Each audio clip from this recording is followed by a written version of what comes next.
Բարև ձեզ սիրելի հայրենակիցներ, այսօր մարտի 26-ն է եւ այս հաղորդման մեջ կրկին մեր ուշադրության կենտրոնում լինելու է երեկվա հեռախոսազրույցը Նիկոլ Փաշինյանի եւ Մարկո Ռուբիոյի միջեւ Ամերիկայի Միացյալ Նահանգների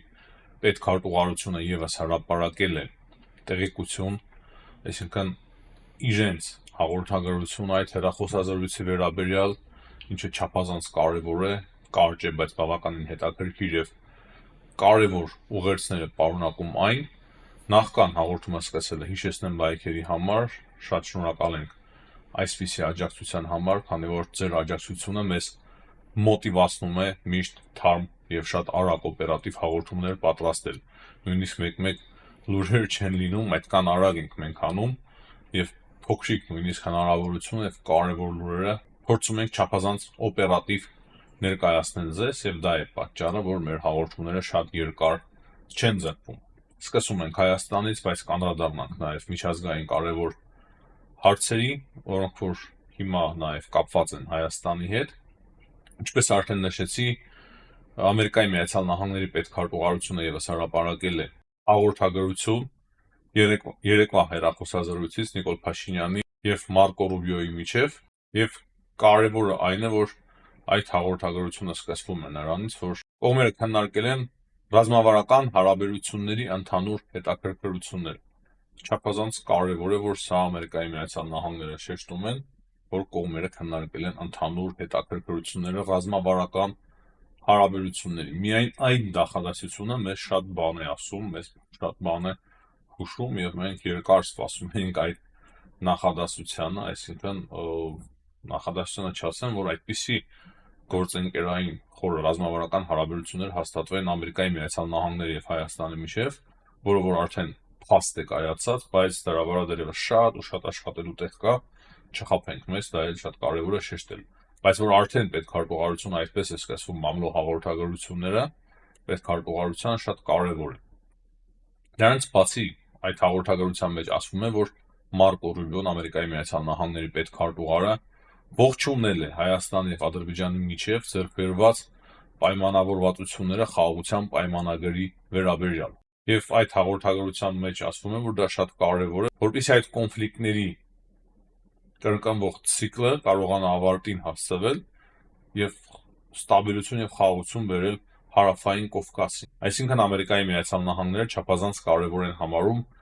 այդ ձեռքբերված պայմանավորվածությունները։ Եվ վերջում ամենակարևորը, այսինքն բոլոր այս նախադասությունները չափազանց կարեւոր են, Ամերիկայի Միացյալ Նահանգների պետքարտուղարը եւ Հայաստանի Հանրապետության վարչապետը համաձայնվել են, որ յուրաքանչյուր էսկալացիան տարածաշրջանում անընդունելի է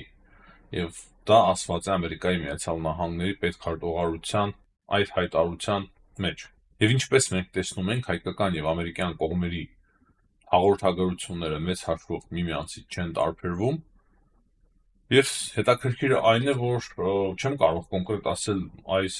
հեռախոսազրույցից առաջ թե հետո, բայց Ամերիկայի Միացյալ Նահանգներում հանդիպում է տեղի ունեցել Մարկո Ռուբիոյի եւ Թուրքիայի արտգործնախարարի միջեւ։ Հանդիպել են Մարկո Ռուբիոն եւ Հական Ֆիդանը Վաշինգտոնում։ Սա եւս չափազանց կարեւոր տեղեկություն է։ Ես կարծում եմ, որ ամեն դեպքում այդ հանդիպումը տեղի ունեցել հեռախոսազրույցից հետո եւ Մարկո Ռուբիոն տեղեկացել է Նիկոլ Փաշինյանից վերջին իրադարձությունների վերաբերյալ հարավային Կովկասում եւ դա է պատճառը, որ Ամերիկայի Միացյալ Նահանգների պետքարտուղարը արդեն Հական Ֆիդանի հետ հանդիպման ժամանակ կոչ է արել Թուրքիային ակտիվ լինել, որպեսզի խաղաղություն լինի, խաղաղություն հաստատվի Ուկրաինայի շուրջ, ինչպես նաեւ հարավային Կովկասում։ Այսինքն Մարկո Ռուբիոն հստակ կոչ է արել Թուրքիայի արտգործնախարարին, որպեսզի Թուրքիան աջակցի խաղաղությունը Ուկրաինայում եւ հարավային Կովկասում, ինչը չափազանց կարեւոր է մեզ համար։ Ճիշտ է կողմերը քննարկել են նաեւ ԻԳԻԼ-ին, Սիրիային վերաբերող հարցեր եւ այլ մի շարք կարեւոր հարցեր, այդ թվում նաեւ Իրանին վերաբերող հարցեր են քննարկել կողմերը եւ այս բոլոր հարցերն են քննարկել Ամերիկայի Միացյալ Նահանգները եւ Թուրքիան իրար հետ միմյանց հետ, բայց կարևորը այն է, որ հարավային Կովկասի մասով հստակ ուղերձ Ամերիկայի Միացյալ Նահանգների այն է, որ Թուրքիան պետք է աջակցի խաղաղությանը հարավային Կովկասում։ Կարևոր է նշել նաև այն, որ վերջում Ամերիկայի Միացյալ Նահանգների պետքարտուղարը իր մտահոգությունն է հայտնել Թուրքիայում տեղի ունեցող վերջին իրադարձությունների կապակցությամբ, ինչպես նաև ձերբակալությունների կապակցությամբ։ Սա ևս չափազանց հետաքրքիր եւ կարևոր է, այսինքն Ամերիկայի Միացյալ Նահանգները այնուամենայնիվ ժողովրդավարության կողմնակից են եւ աջակցում են ժողովրդավարությունը ամբողջ աշխարհում եւ հատկապես կարևոր է, որ աջակցում են մեր տարածաշրջանում։ Եվ քանի որ անդրադարձանք Թուրքիային, սահուն կերպով քննարկեցինք նաև Թուրքիայում տեղի ունեցողը, կարևոր է այստեղ նշել, որ Թուրքիայում ցույցերը շարունակվել են եւ շարունակվում են, բայց բազմաթիվ մարդիկ կան արդեն ձերբակալված։ Հազարների հասնում ձերբակալվածների թիվը, այդ թվում կան ձերբակալված լրագրողներ, այս մասին եւս մենք երեք խոսում էինք եւ փաստացի Թուրքիայում բավականին բարդ է իրավիճակը, լիրան թուրքական մեծ ռեկորդային անկումների ապրում, հիշեցնեմ այդ միջանկյալ ընտրությունների պրայմերիզների մասին, որոնցով որ մոտ 15 միլիոն մարդ քվեարկել է Էկրեմ Էմամօղլուի օգտին, եւ հիմա շատերն են խոսում, որ Թուրքիայում կարող է տեղի ունենալ նույնիսկ նախագահական արտահերթ ընտրություններ, ճիշտ է ինքը Էկրեմը կարող է մասնակցել այդ ընտրություններին, որպես չնայած որ ձերբակալված է, բանդարկության մեջ է, բայց պատահական չէ, որ նրա դիպլոմն են չեղարկել, եթե չունի մարդ բարձրագույն կրթություն, դա արդեն լուրջ խոչընդոտ է։ Սակայն նույն ժամանակ կարևոր է այստեղ շեշտել, որ այդ պրայմերիզների ընթացքում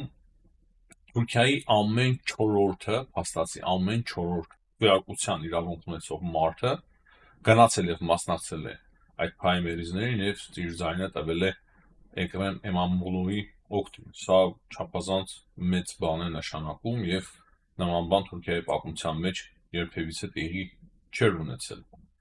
Իրոք գործընթացները բավականին մեծ են, բավականին խորը, լուրջ գործընթացներ են։ Եթե Էրդողանը հիմա գնա արտահերթ ընտրությունների, դա ինչ-որ միտեղ նաև իրեն է ձեռնտու, որովհետև եթե հիմա նրա ժամկետը ավարտվի, իսկ մենք գիտենք, որ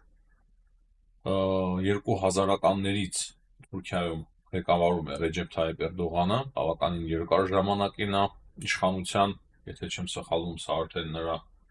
4-րդ իշխանավարումն է, եւ Թուրքիայի սահմանադրության համաձայն, ես որքան հասցրել եմ հետևել եւ հասկանալ, եթե հիմա արտահերթ ընտրություններ տեղի ունենան, կրկին Էրդողանը հնարավորություն կունենա մասնակցել ընտրություններին։ Եվ նպատակը շատ պարզ է՝ հեռացնել Էկրեմին, քանի որ հիմնական մրցակիցը նա է, եւ անցկացնել նոր արտահերթ ընտրություններ, քանի որ Էկրեմի հեռացումով դրա քաղաքական պահանջն է Թուրքիայում առաջանում։ Տեսնենք, թե ինչպես կզարգանան իրադարձությունները Թուրքիայում, բայց հիմնական նպատակը Էրդողանի հենց դա է, որպեսզի այդ բողոքի ալիքի վրա անցկացնի նոր արտահերթ ընտրություններ, բայց չեղարկելով Էկրեմի բարձրագույն կրթության փաստաթուղթը, Էկրեմը կարող է հնարավորություն չունենա մասնակցել այդ նախագահական ընտրությունների, ով միանշանակ կարող է հաղթանակ տաներ Էրդողանի նկատմամբ։ Այսպիսի խաղ է նախաձեռնել Էրդողանը, տեսնենք, թե ինչպես կավարտվի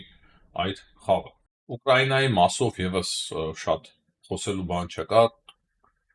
հետաքրքիր զարգացումներ կան նաեւ ռազմաճակատում, Ուկրաինային հաջողվել է նույնիսկ ինչ-որ գյուղեր հետ բերել, որոնք որ Ռուսաստանը գրավել էր, այսինքն ռազմաճակատում այդքան էլ ողբերգական չէ ուկրաինական զորքերի իրավիճակը, ռուսները բավականին երկար ժամանակ է լուրջ տեղաշարժ չունեն, առաջընթաց չեն կարողանում գրանցել, այսինքն երկու կողմերն էլ բավականին լուրջ ձևով, եթե մենք անկեղծ լինենք, հյուծված են, թե ռուսական կողմը, թե ուկրաինական կողմը բավականին լուրջ ձևով հյուծված է այս պատերազմից եւ մեկ-մեկ նույնիսկ ուկրաինացիներին է հաջողվում հաջողություններ գրանցել մարտի դաշտում։ Բայց նույն ժամանակ հիմա շատ ակտիվ խոսվում է Սև ծովի վրա համաձայնություններից, բայց դրա դիմաց Ամերիկայի Միացյալ Նահանգներն են գնալու զիջման, հետաքրքիր է, չէ՞։ Հիմնականում ռուսական նավատորմը ավիրված է ուկրաինական հարվածների հետևանքով Սև ծովում փաստացի Ռուսաստանը չունի գրեթե ռազմական նավեր, բայց հիմա խաղաղություն են հաստատելու Սև ծովի վրա ու դա իբր ձեռնտու է ուկրաինական կողմին, ամենայն դեպս Ամերիկայի Միացյալ Նահանգներն են այդպես ներկայացնում, բայց նույն ժամանակ Ամերիկայի Միացյալ Նահանգներն են գնում որոշակի զիջումների եւ խոսքը նրա մասին է, որ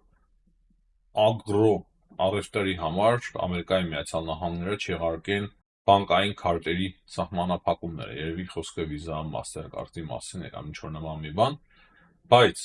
իմ համոզմամբ, չնայած որ Ռուսաստանին է անհրաժեշտ են ծովում հաստատել խաղաղություն, սակայն նույն ժամանակ Ամերիկայի Միացյալ Նահանգներն են գնում զիջումների եւ պատժամիջոցներ կարող են չեղարկեն դրա դիմաց Ռուսաստանի համար, ահա այսպիսի բանակցություններ են փաստացի ընթանում Ռուսաստանի Ամերիկայի Միացյալ Նահանգների միջև, որին որ ներգրավել են նաև Ուկրաինային, Ուկրաինան փաստացի մեծ հաշվով այլընտրանք էլ չունի հրաժարվելու այդ բանակցություններից, քանի որ եթե հրաժարվում է, ապա Ամերիկայի Միացյալ Նահանգները դադարեցնելու են ռազմական օգնությունը Ուկրաինային, եւ դա է պատճառը, որ Ուկրաինան մասնակցում է, փորձելով ինչ-որ չափով աշխատել Ամերիկայի Միացյալ Նահանգների հետ, գոնե թե ինչ-որ չափով կառավարել ստեղծված իրավիճակը։ Հետաքրքիր է, որ արդեն իսկ Դոնալդ Թրամփը չի բացառել, որ Ռուսաստանի Դաշնությունը երկարացնում է, հատուկ ձգում է ժամանակը խաղաղության հասնելու շուրջ, այս մասին գրում է Politico, բայց նույն ժամանակ Դոնալդ Թրամփը դեռևս հավատում է, որ հնարավոր է հասնել խաղաղության Ռուսաստանի հետ։ Հիմնականում սրանք են, սիրելի հայրենակիցներ, ամենակարևոր եւ ակտուալ թեմաները, որոնք որ առավոտյան արագ ուզեցի ձեզ հետ միասին քննարկել, Հայաստանի մասով արդեն քննարկեցինք, իմիջիայլոց եթե ձեզ հետաքրքիր է նաև ասեմ, որ ֆրանսիական այն հեռուստաընկերությունը, որը որ սխալմամբ Հայաստանի քարտեզը ներառել էր Ադրբեջանի կազմում, երբ որ խոսում էր Թուրքիայից, այսինքն այդ քարտեզի մեջ Հայաստանի փոխարեն Ադրբեջանն էր երևում, նրանք արդեն ներողություն են խնդրել, ասելով, որ սխալ է տեղի ունեցել, այսինքն վարիպակ է տեղի ունեցել, բավականին լուրջ սխալ է, ինչ խոսք, բավականին նյարդայնացնող սխալ է, բայց եթե դա միտումնավոր տեղի չի ունեցել եւ ներողություն է խնդրվել, կարծում եմ, որ դրանով կարելի է տեղի ունեցածը համարել փակված, այսինքն այդ տեղի ունեցածի մասին կարելի է այլևս նույնիսկ չխոսել, նաեւ պետք է հասկանալ, որ ամեն տեղ կարող են լինել մարդիկ, ովքեր որ մոնտաժի մեջ կամ ինչ-որ ուրիշ գործողությունների միջոցով փորձեն ներարկել այդպիսի քարտեզներ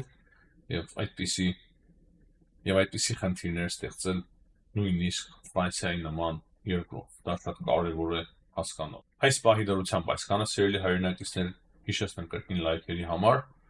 բաժանորդագրվեք, եթե չեք բաժանորդագրվել եւ ուզում եք օպերատիվ տեղեկանալ մեր հաղորդումների վերաբերյալ,